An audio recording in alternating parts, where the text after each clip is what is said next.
ella es pediatra y neonatóloga. Bienvenida, doctora, muy buenas noches. Tania, ¿cómo estás? Buenas noches, muchísimo gusto en saludarte. Un gusto, bienvenida a este espacio.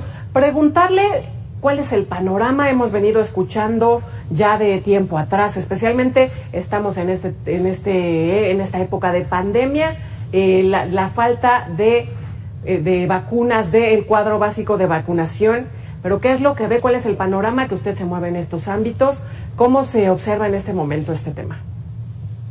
Me da muchísimo gusto que estén tocando este tema, Tania. Creo que vale toda la pena porque actualmente y desde hace ya bastantes meses estamos todo el tiempo con una eterna lucha de conseguir las vacunas del cuadro básico que le toca a nuestros niños. Y esto es desde el nacimiento, desde las vacunas que ponemos al nacimiento, hasta la vacuna del virus del papiloma humano, que es una vacuna sumamente importante. Y claro que nos preocupa en un momento, primero que nada, de pandemia, en un momento en el que estamos planeando el regreso a clases, que la verdad es que la mayoría de nuestros niños no tienen su cuadro de vacunación actualizado, y no es por irresponsabilidad de los papás o por falta de atención de los médicos, sino porque verdaderamente es una lucha conseguir muchas de las vacunas que son indispensables para ellos.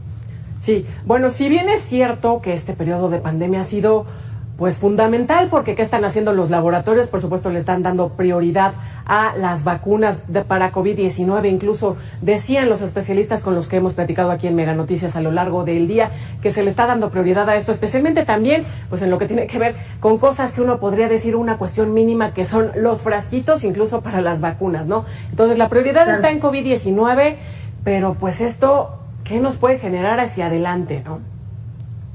Exactamente, creo que en el motivo de esta pandemia se ha dado poca prioridad a los niños, y me refiero desde el principio. Vaya, los guardamos para no contagiar a los adultos mayores, ahora los queremos sacar, pero durante este tiempo no se le ha dado prioridad a sus medicamentos, no se le ha dado prioridad a ahora sí que un derecho universal del niño, que es el derecho a estar vacunado, ya que esta vacunación sea gratuita y de manera accesible, cosa que hasta antes era casi que, yo creo que de las cosas mejores que tenía el sistema de salud mexicano era el excelente sistema de vacunación que teníamos y que habíamos tenido siempre como mexicanos. Y efectivamente está muy relegado, y actualmente pues, los niños están realmente desprotegidos. Totalmente de acuerdo, están desprotegidos. Y tocas, doctora, un tema fundamental. Las vacunas son en México, bueno, en teoría universales y gratuitas, pero en la práctica, ¿con qué nos encontramos? Porque yo he podido platicar con personas que tienen hijos y ellos dicen, bueno, hemos tenido que pagar sumas importantes, buscar aquí, buscar allá para conseguir las vacunas, cosas que no, aspectos que no cualquiera puede acceder, ¿no? Es verdad, las vacunas, algunas son más caras que otras. En el sistema privado generalmente teníamos antes acceso a ellas de otra manera o de manera más inmediata, es decir, con nuestros distribuidores, que hay 2 o 3 distribuidores autorizados en el país, podíamos adquirir las vacunas y aplicarlas a nuestros niños de manera privada. Generalmente, cuando el paciente no tenía de otra, bueno, pues tenía que acudir a los médicos como nosotros, los pediatras que estamos en los consultorios, y nos pedían que nosotros compráramos la vacuna y se las aplicáramos a ellos. Claro que esto hacía que algunas vacunas pueden ser económicas, como la vacuna BCG, o pueden ser un poco más caras, como la vacuna del papiloma, la vacuna del neumococo, que son vacunas un poco más caras. Y no toda la gente lo puede pagar, es un gasto muy importante, y además recordemos que son vacunas que a veces tienen 2 o hasta 3 o 4 refuerzos, entonces no por poner una ya lo protegiste, tienes que ponerle otro refuerzo y otro refuerzo, y eso incrementa muchísimo los gastos para una persona. Pero además ahora, aunque tú quisieras venir al consultorio y que nosotros te la pusiéramos, probablemente tampoco nosotros la tengamos, como ahorita, por decirte un ejemplo, Hexavalente es una vacuna que es importantísima durante el primer año de vida, y no tenemos en los consultorios privados. Así también nos ha pasado con BCG y con muchas otras, que no nada más son más caras, sino que a veces no podemos ni siquiera ofrecérsela a nuestros pacientes. Sí, doctora. Finalmente, 2 preguntas. ¿Cuáles son estas vacunas que actualmente, en este momento, que usted sabe, no hay o está pues complicado conseguirlas? Y por otro lado, bueno, tenemos noticia, por supuesto, ya hay enfermedades que en teoría están erradicadas, pero pues esto que estamos enfrentando actualmente, ¿qué podría representarnos hacia adelante?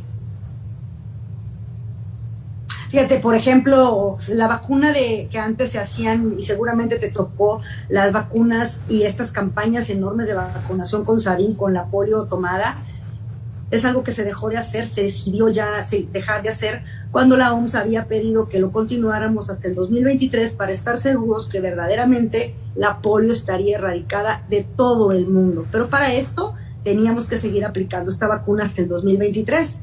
De otra manera, pues no dejamos de tener cierto riesgo de una pandemia, que ya vimos que no es cualquier cosa y que ya vimos que no es algo tan descabellado. Eso es en cuanto, por ejemplo, a polio. Lo mismo ha pasado con varias enfermedades. Por ejemplo, estábamos ya prácticamente sin casos de sarampión durante varios años. Y recordemos que hace un año empezamos otra vez con brotes en 4 estados de la República. Hubieron varios casos y en gran parte se debía a eso, a que no estaba la vacuna disponible de sarampión, rubiola y paperas, que es una vacuna que ponemos al año de edad y después a los 6 años. Dejó de haber vacuna tanto en el medio privado como en el medio público.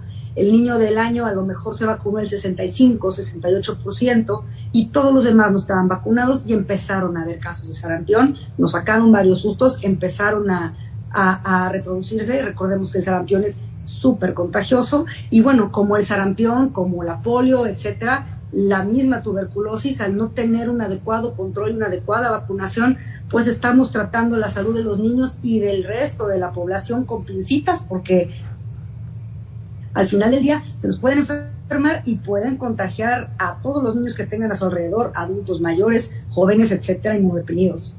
Gravísimo, doctora, esto que nos comparte. De verdad, pues estamos tratando de salir de una pandemia, la pandemia de COVID-19. ¿Qué va a pasar cuando logremos salir de esto? Bueno, pues ahí están estas otras enfermedades. Tremendo. Le agradezco mucho estos minutos, doctora Karen Rosales, pediatra y neonatóloga.